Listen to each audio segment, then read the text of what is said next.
আপনারা সবাই নিশ্চয়ই আমের ছ্যাঁকা প্রচুরবার খেয়েছেন, কিন্তু একবার এইভাবে তেঁতুলের ছ্যাঁকা করে দেখুন, সত্যি বলছি বারবার খেতে ইচ্ছা হবে। তাহলে চলুন কীভাবে বানিয়েছি সেটা দেখে নিই। প্রথমে আমি তেঁতুল নিয়ে তেঁতুলগুলো জলে সুন্দর করে ধুয়ে নিয়েছি। এবার আমি তেঁতুলগুলো শিলে দিয়ে এইভাবে থেঁতে নিচ্ছি।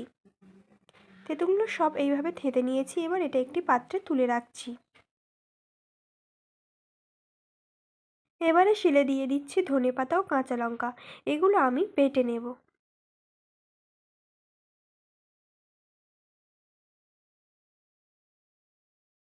এবারে আমি এর সাথে অল্প করে সর্ষে নিয়েও বেটে নেব।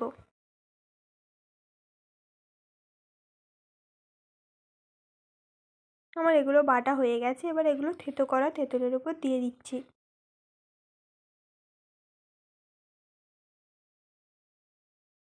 এবারে এর সাথে দিয়ে দিচ্ছি পরিমাণ মতো লবণ ও কাঁচা সর্ষের তেল।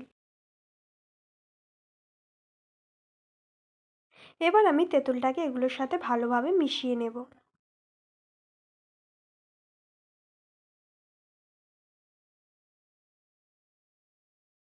আর তৈরি জিভে জল আনা তেঁতুলের ছ্যাঁকা।